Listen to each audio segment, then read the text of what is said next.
Hatzaddik in Seif Gimel. So beautiful, really incredible idea today. So writes the Rebbe. So if you notice, by the way, so you begin to see that each of these Seifim, each of these particular paragraphs are somewhat independent, right? Unlike Mesilas Yesharim, where you start a chapter, you go through an entire midah, and the theme continues straight through. So Tzidkas Hatzaddik, each paragraph is a bit more self-contained. Now, that's really for the beginning.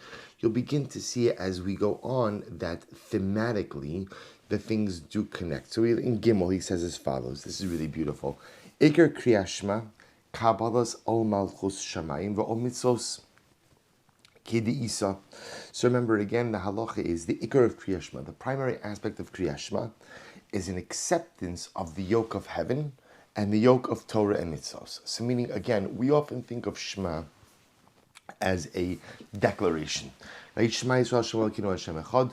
We are declaring that HaKadosh Baruch Hu is one. We are declaring that Torah is one. And that is true. Shema is a declaration. But what the Rebbe is pointing out is the power of, and this is already the Gemara, that the real power of Shema is an acceptance. It's an acceptance. That when I declare that Hashem is one, what I'm effectively doing is accepting HaKadosh Baruch Hu on myself. I'm accepting God as my God. I'm accepting Torah and mitzvos as my guiding light in life. V'tzarech bayom u'balayla. So remember again, interestingly enough, we know that we have to recite Shema, both in the morning and at night. Now here, the Rebbe makes an amazing observation. He says, "V'lo baboker va'erev." Now, interestingly enough, the obligation for Shema is not in the morning and in the evening. Right? Remember again, how does the pasuk phrase it? Elo b'shach bicha uvekumecha. So he makes such an amazing observation. At least I never thought about until I saw this idea. That we always assume you say Shema in the morning, you say Shema at night, but that's not what the pasuk says, right? The pasuk says, as we remember again from our extensive journeys in Maseches Brachos, b'shach bicha uvekumecha, when you go to sleep and when you awaken.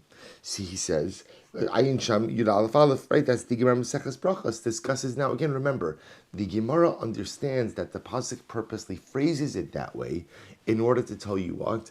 In order to tell you a time frame, right? B'shach b'chav kumecha means at the time you go to sleep, at the time you wake up, telling us that, let's say, Kriya Shema Shal Arvis, nighttime Shema, is said after night fallen on. That's when people begin to go to sleep.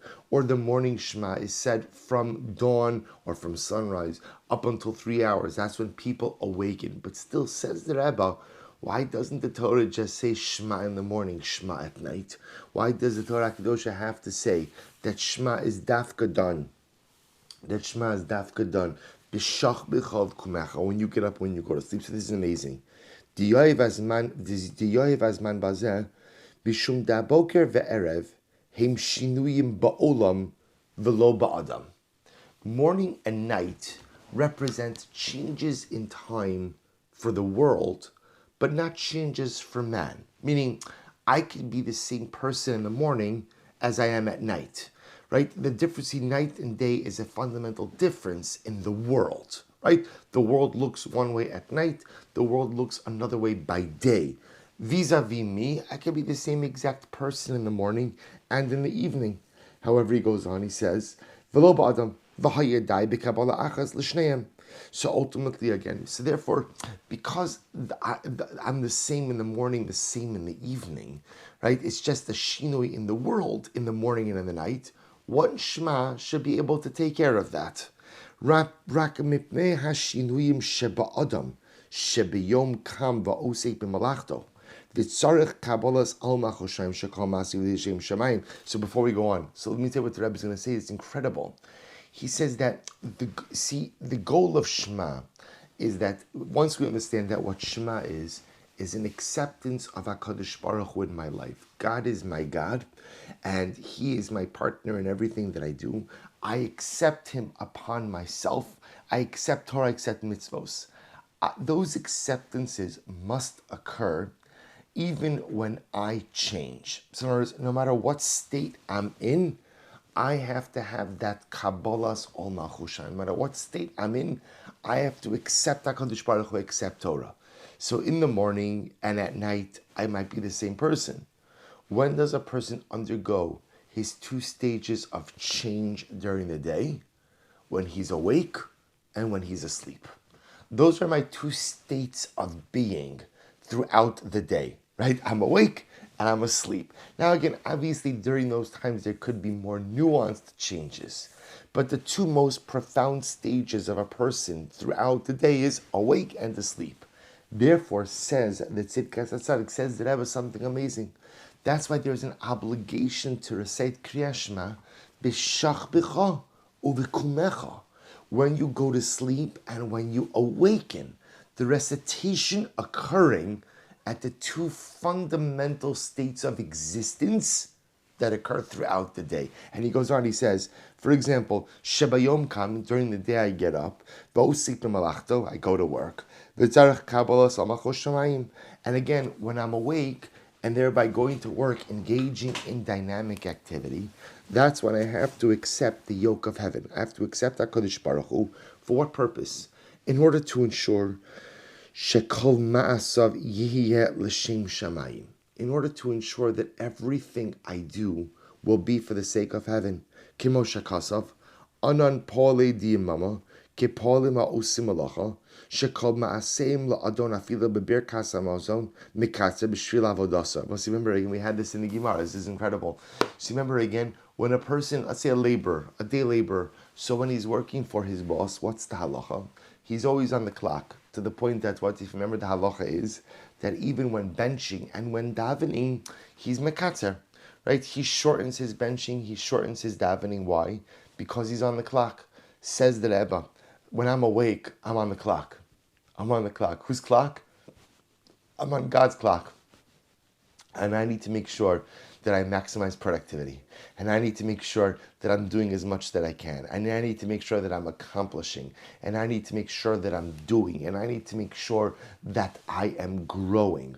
When I am awake, I am on the Ribono Shel Olam's clock and need to make sure that at the end of the day, I am living to the fullest. So therefore, again, when I go ahead and I wake up in the morning, so to speak, at the time of awakening, I recite Shema. That way, when I go out for my waking hours, for my day of dynamic activity, I recognize that I am a laborer of HaKadosh Baruch Hu. And just like a human laborer, when he davens, he has to cut it short. And when he benches, he has to cut it short. Why? Because he's on the clock and he needs to maximize his performance for his employer. So too, when I awake in the morning, Baruch Hashem, I'm on the clock. And because I'm on the clock, I need to maximize my time of productivity. And the way I remind myself about that is by getting up in the morning. And again, as the first thing I do as part of Shacharis is, I recite Shema. Kabbalah's all Nachashim, acceptance of the yoke of heaven, Kabbalah's Torah and mitzvahs. And through that, I realize I am a laborer of God. I'm on the clock for God. And therefore, again, I too must make sure not to spend time on things that are going to minimize my productivity. I must make sure to not get involved in things that are going to derail me from my life accomplishments. He goes on, Ubalayla. So when's the next time we say Shema? We say Shema at not remember again, not at night, but rather when? B'shach b'cha, at the time of sleeping. Because remember again, night and day are not changes in man. Night and day are changes in the world. My obligation is to recite Shema when I undergo personalistic changes. When do we undergo our changes? B'shach b'cha kumecha, when I get up and when I go to sleep. So what about going to sleep? This is incredible. Ubalayla is shchiva, at night, which is the time of going to sleep. Umenucha tzarech gamkin kabbalas ol machushaim. So you think about this in just a moment, and at first this sounds even a little bit counterintuitive. So now you're telling me that I should go ahead and recite Shema when I go to sleep. But one second, when I'm going to sleep, isn't that the absence of dynamic activity, right? I'm about to lay my head down on the pillow. I'm about to go to sleep. Yet even then, I'm sorry, Shegam b'shachbo amitaso. So what is the halacha teaching me? That even when I put my head on my pillow and I go to sleep, Yegda lifnei hu shochef. We'll say this is wild. A person has to know before whom he sleeps. person has to know before whom he sleeps. I have to know that even when I go to sleep in the presence of the Ribono Shel Olam. Bezeh melacha gidola yoser. So look what he writes. He says the truth is, to go to sleep before God is much more complicated than to remain awake before God. Because at the end of the day, when I remain awake before God, obviously I can constantly go ahead and reinforce that spiritual consciousness. I'm living before HaKadosh Baruch Hu. I'm the labor of HaKadosh Baruch Hu.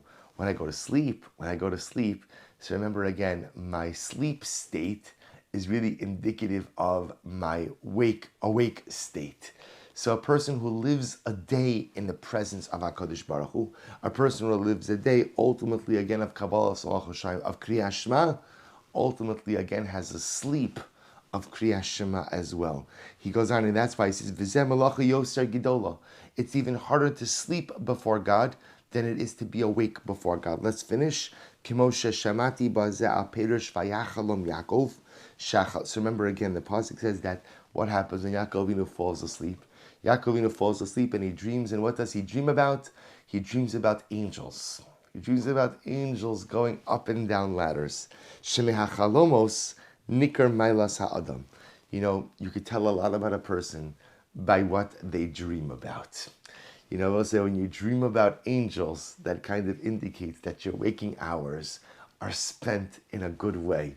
When you dream about other stuff, that also tells you, ultimately, remember we had the whole parsha of dreams in Maseches Brachas, right? And the whole idea, the whole school of thought that dreams are a manifestation of one's subconscious. So this idea that from a chalomos, from a person's dreams, you could tell a lot about an individual. Im kishe'eno useklum ra'ayonosav rak v'hinei Hashem. Turn the page. V'hinei Hashem nitzav alav. So ubevadai zes. I think supposed to say what we'll do is we'll stop over here for today.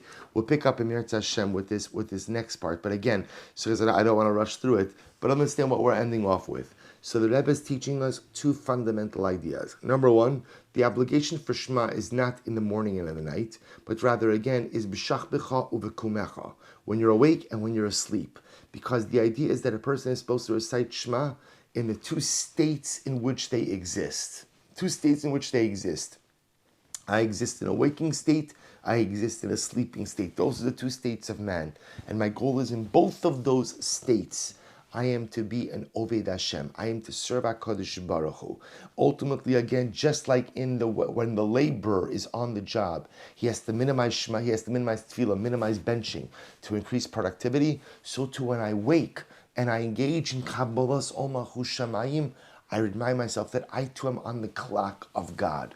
I too am the laborer of HaKadosh Baruch Hu. And therefore I too must decrease the activities which will minimize my productivity in the service of HaKadosh Baruch Hu. We'll stop here. We'll pick up with Tzidkas Hatzaddik and Mirza Hashem on his concept of Kabbalah's Omachu Shamayim by sleeping. We'll pick that up in Mirza Hashem tomorrow. Shkach, we'll say.